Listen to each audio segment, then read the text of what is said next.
Hello everyone, this is Boricua Binks and welcome back to Ace Attorney, Trials and Tribulations. In the last episode, we were in the trial, trying to defend Rhonda Light, and things were looking bad every turn, man. Every little thing that comes out about him, the fact that he stole data from his company and that's why he was fired, the fact that he hid the body in the safe. Oh my god, Ron is such an idiot. But we're on a roll. We are doing pretty well. Godot's not very happy. So let's continue on. Godot.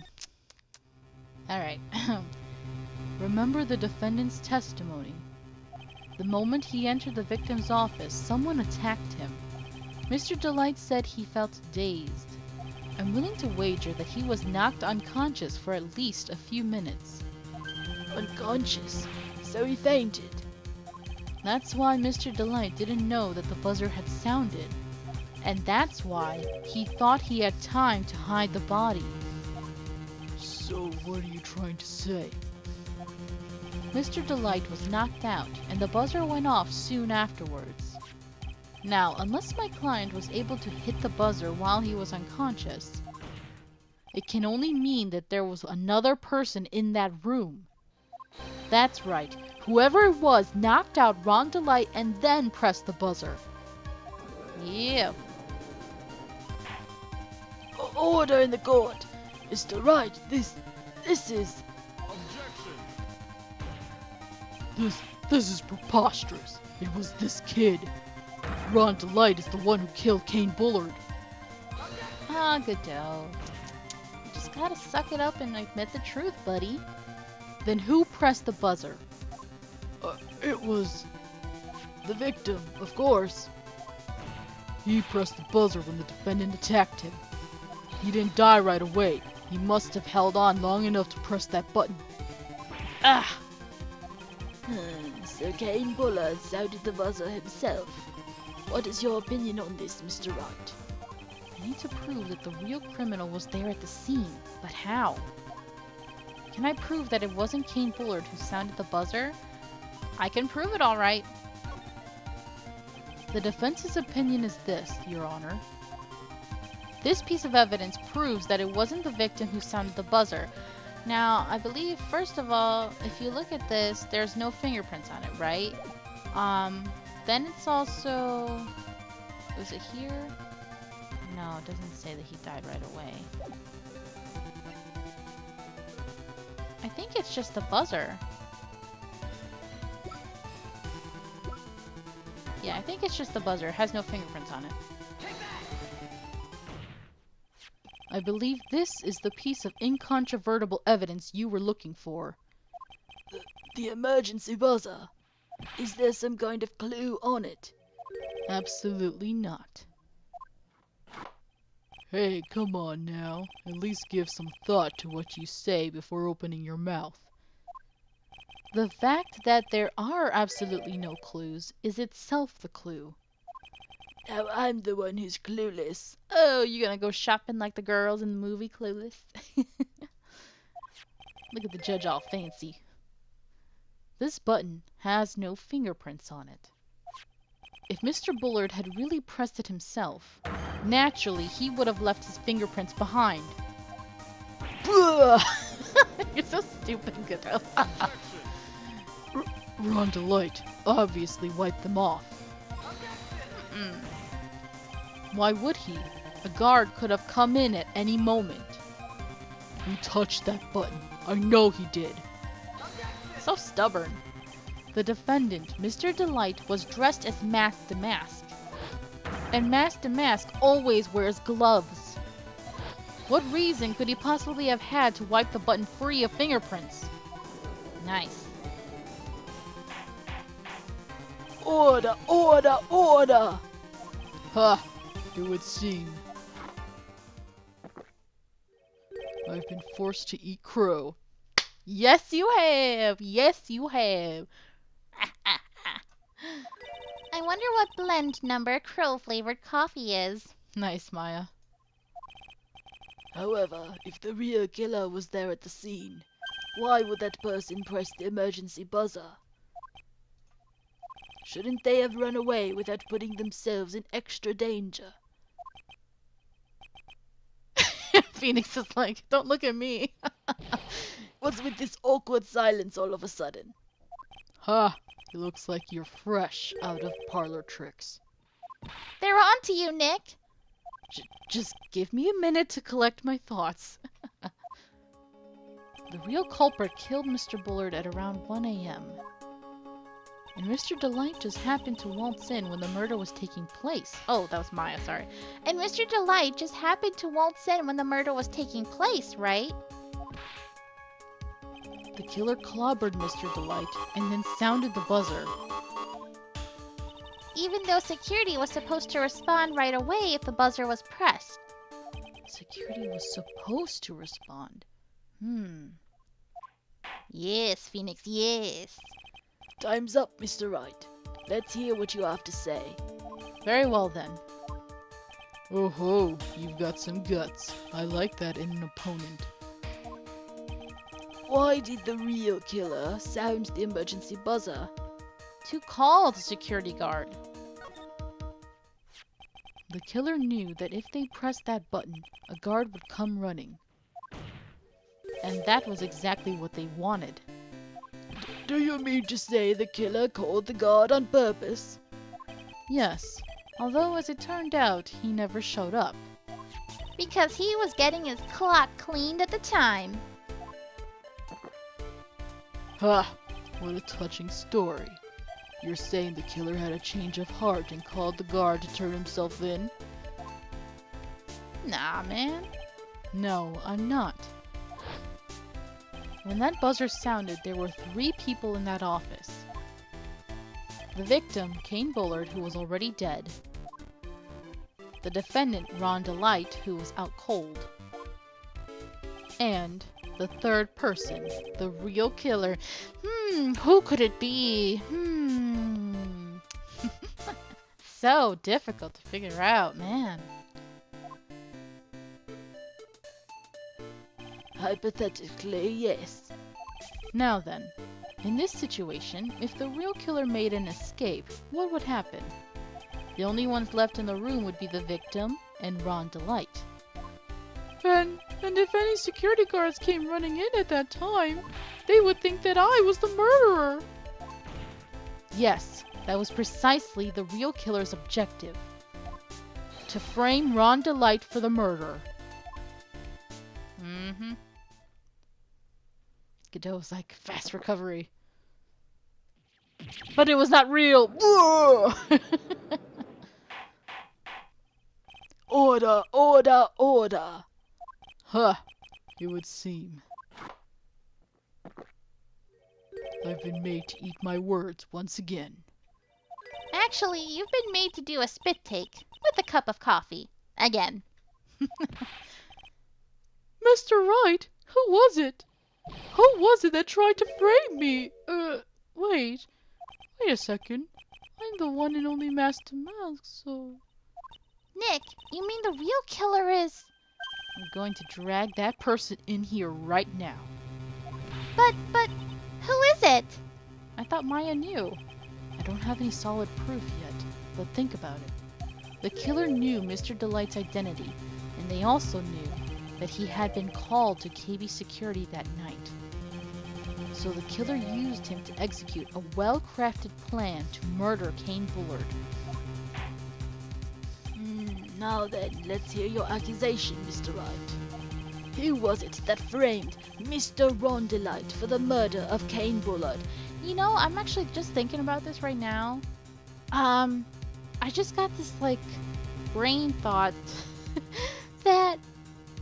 Brain thought really being... Okay, I'm sorry. Anyway, that this case right now, Who Framed Ron Delight, reminds me of Who Framed Roger Rabbit. With his wife being all sexy and... I don't know, just something about it. It really reminds... I wonder...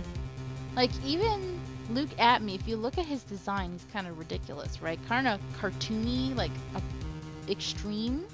Kind of like the villain in Who Framed Roger Rabbit. Anyway, I haven't watched that movie in a long time because it actually creeped me out. Certain parts, really creeped me out. But anyway, yeah, that That's just the feeling I'm getting of this case right now. I just realized that. So who was it who did it? I mean, it's pretty obvious by now. So, good old Luke Atme. Detective Luke Atme. He's the only one who could have done it. Ace Detective. Luke Atme? You mean the mask did it? Your Honor, the person being tried in the court next to us is not Mask to Mask at all, although he is the brains behind Mask to Mask. He is, in actuality, the true murderer of Kane Bullard.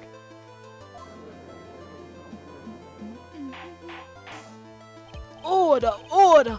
Mr. Wright, explain yourself. Theft and murder. Which is the more serious crime? They're not even close. Murder is the most serious crime, of course. It's a capital crime subject to a capital punishment. Please remember the trial from yesterday, if you would. How eager he was at the end. When Luke Atme confessed, there was a huge commotion in the courtroom. Of course, our famous detective was unmasked as Mask to Mask. Instead of being convicted of murder, he was found guilty of grand larceny. That was his true objective all along. To be found guilty. Mask to Mask had the perfect alibi for when the murder took place. He was stealing the urn at Lordly Taylor. In other words, being found guilty as Mask to Mask was Luke Atme's airtight, watertight, and unassailable alibi. A guilty verdict as an alibi? Yep, pretty brilliant actually. I have to give props to Luke Atme. A lot of these things in this case, he was pretty sneaky, pretty slick. You know, it's almost time. For what? For Luke Atme's verdict. It was a pretty simple trial after all. If we're going to stop this trial and stall that one, we need to do it now. Of course, that's assuming you have proof that the detective was the one who committed the murder. Mr. Luke Atme's trial has indeed attracted the attention of the entire country. If we were to intrude and failed to provide adequate proof of his true crime, Mr. Delight would be left with no grounds for appeal. Am I really sure about this? Ha! A bet's only good when your life's the ante. Mr. Wright, I believe in you. Mr. Delight. So, please, I'm begging you. Thanks, but my decision will determine the rest of your life. Can I really risk your life like this? Phoenix. Mia! What was that? Don't stray, Phoenix. For your client, take the path of trust. That voice. It sounds like... Mia. Your Honor, the defense requests an immediate recess. Huh. So that's your answer, huh? Very well. I decided as well. This court will now take a 20-minute recess. Mr. Wright, when we return, please summon Mr. Luke Atme to the stand. Yes, Your Honor. Yes! You'll get that slippery snake. Yes! Alright, 11:58 a.m. courtroom number 5, because we were in number 6. Ugh, pain. And it's interesting because they're not even showing whoever Luke Atme's defense attorney is. Unless he decided to defend himself, maybe. I don't know. Well, Sir Detective Atme. I have to say, Mr. Payne, you perform splendidly. Oh no, Sir Detective Atme. You were the one who... Oh, the other judge. Ah, nice to meet you, sir. You have a glorious beard just like your other compatriot. Man, I forgot. I don't know how to do his voice. I haven't done him before. That's enough. This court sees no reason to further prolong this trial. This court finds the defendant. Look at me. No! There we go. Wait! Don't hand down your verdict yet, please. Nice. Well, well, Sir Lawyer, welcome to my courtroom. Who's this hoser, eh? That's right, he's Canadian. My name is Phoenix Wright, attorney at law, and I wish to file an accusation against this man. Look at me. Accusation? You accuse Master Mask? That man is not Master Mask. He's just a ruthless murderer. What? Oh, he's sweating. We got you. To be continued. Oh, snap, yo. Oh, snap, yo. We have to keep going a few minutes just because this video would be way too short. Oh, man. Alright, it's 12:14 and we are in the lobby. My sis! I could have sworn I heard Mia's voice. So then, she's still alive, inside your heart. Nicky boy! Oh, Miss Delight. Is it true that Detective is the real killer? To be honest, we don't have any definite proof. But he's the only one who could have done it. But wasn't he at Lordly Taylor that night? Not to mention, we don't exactly know his motive. I mean, why would Detective Atme want to kill Kane Bullard? Oops, it's almost time. Better get back to the courtroom. I need to find some solid proof. And it's gotta happen sooner rather than later. Yeah, there's some mysteries left in this case. Alright.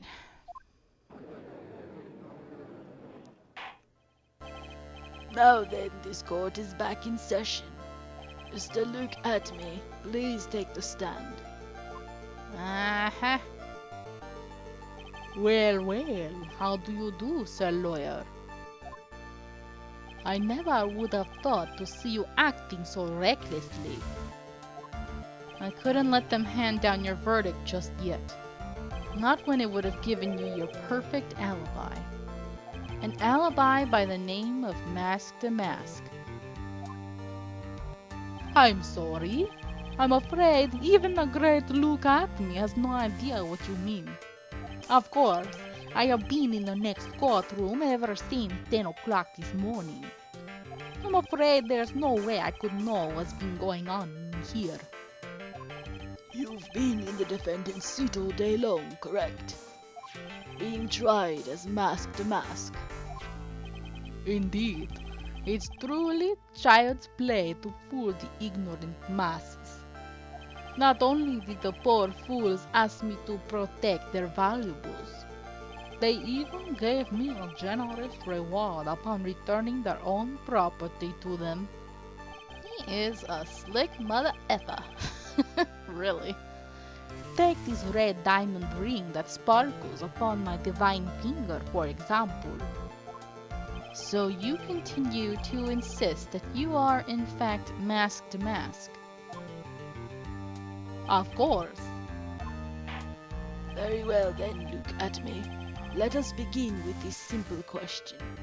On October 12th at 1 a.m. Kane Bullard was murdered. Where were you at that time? One without knowledge lacks even the knowledge that he should be ashamed of himself. But don't worry, I will not hold it against you, Sir Judge. Thanks, you asshole. Alright, Mr. Atme, the night of the murder. Speak. We're listening. As you wish, Sir Prosecutor. Oh boy. Yeah, let's hear about this phony alibi you have concocted for yourself, sir. I was stealing the urn as Master Mask, just as I announced I would. I had more than enough time to prepare. It was a pathetically easy job. A photograph contains no words, but in this case, one turned out to be my witness. The time at which the camera captured Master Mask was the same time as the murder. Okay. It seems the main point of discussion will be this photo of the crime scene. Everything else up until now was all part of his plan. There has to be a secret to this picture as well. Even the great Master Mask cannot be in two places at once. Now then, if you'll excuse me, I have a verdict to receive. Son. Unfortunately, Mr. Atme, we still have to do your cross-examination. A fool is too foolish to know that he is a fool. Hey, no, don't you do that, son. No, don't be stealing Franziska von Karma's thing, okay? That's her thing. A fool is a fool is a fool. That is her thing. You leave it alone.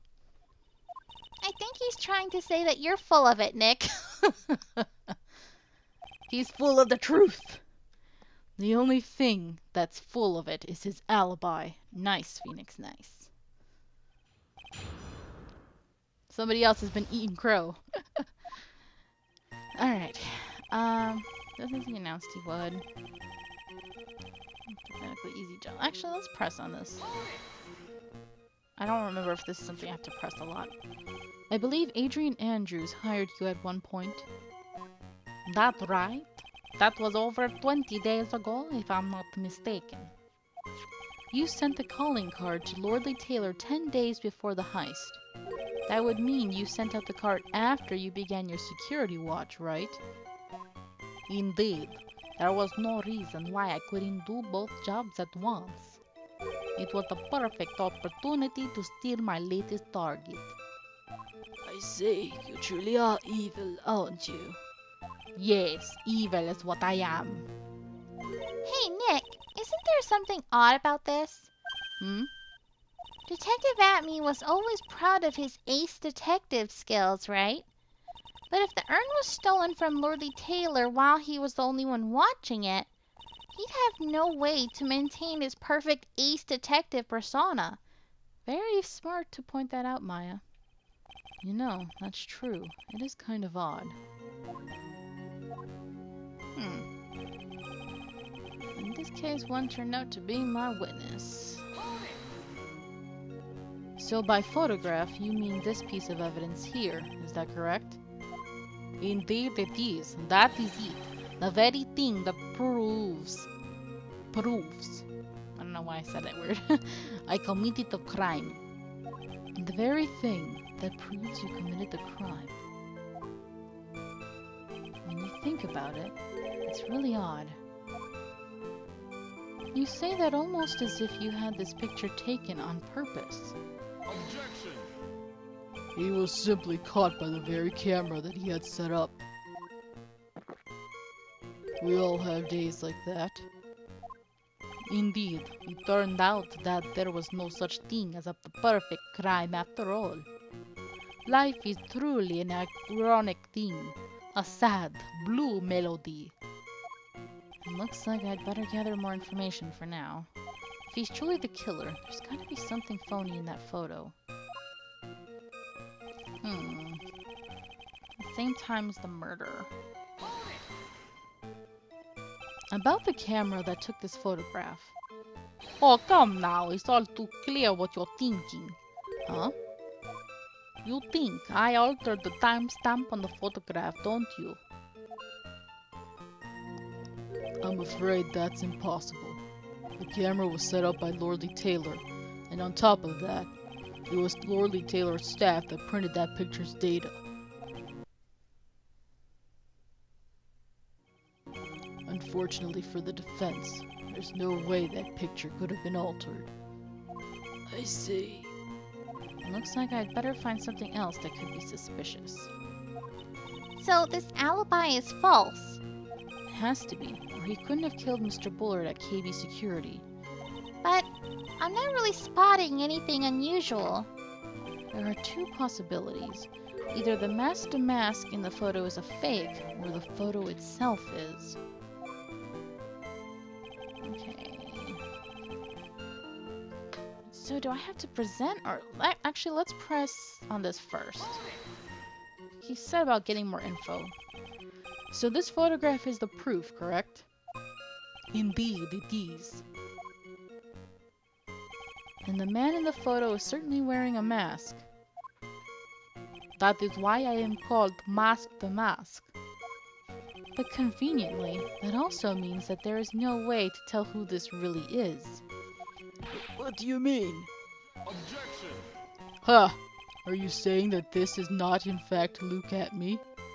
That it could be an accomplice dressed up as Mask the Mask to create an alibi?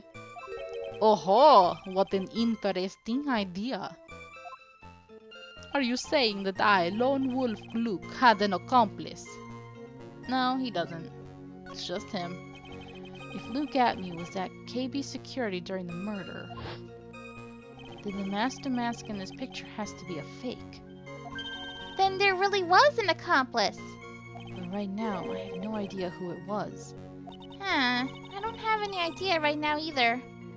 Baseless objections are just what that guy wants.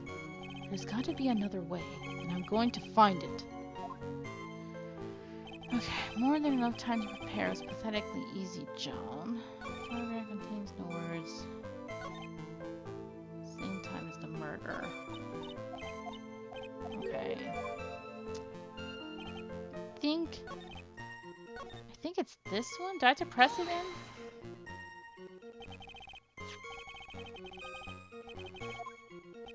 Okay, this is the same. Very thing that proves you committed.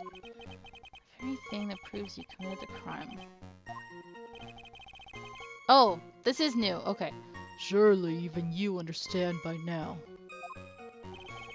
Lord Lee Taylor provided that camera. There's no way I could have tampered with it. That means I could not have killed Kane Bullard unless I had an accomplice. Come on now.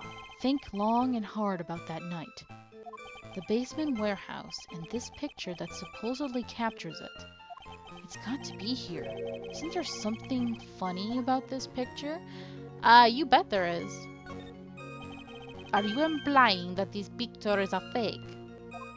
You bet I am. There's definitely something strange about this picture. We took a look around the basement warehouse that night before the theft took place. And there's something in this photo that doesn't match my memory of that night. Very well. Then let's hear what you have to say. What about this photograph do you find funny? I would say this big splotchy area right here because just like we talked about with Adrian, there's a certain thing that should have been there that's not here right now. The funny part is right here. Why, this is a blood stain.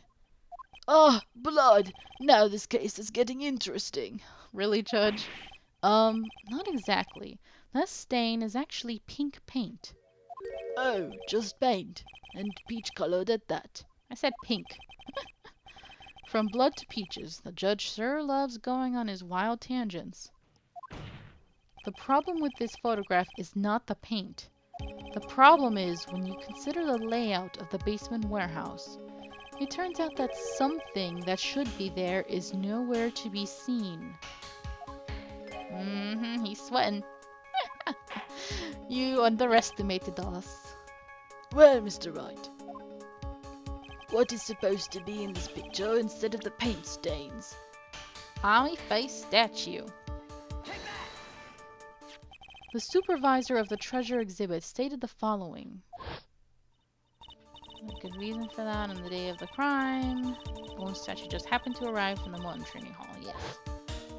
Realized the statue would be perfect size for covering up the paint stains. That's why she put it there. Yeah. I myself was there the night that the theft took place and saw the statue in that spot. If this picture was truly taken on that night, then that statue should have been there. Objection! But when I went there the day after the theft, that statue of the old bag was sitting in the corner. That's rude to say old bag. Perhaps it was somehow pushed there accidentally. Your Honor, this statue is slightly larger than yourself and quite heavy. It would take more than an accidental push to move it that distance. Huh! In that case, can you prove it? Can you give us the rhyme and reason as to why that statue was moved that night? Can you do it, Nick? Can he? We'll find out in the next episode. It's coming along pretty well. I think we're almost done with this case. Thank you guys so very much for watching. I hope you're enjoying this, and until next time, have a nice day. Bye!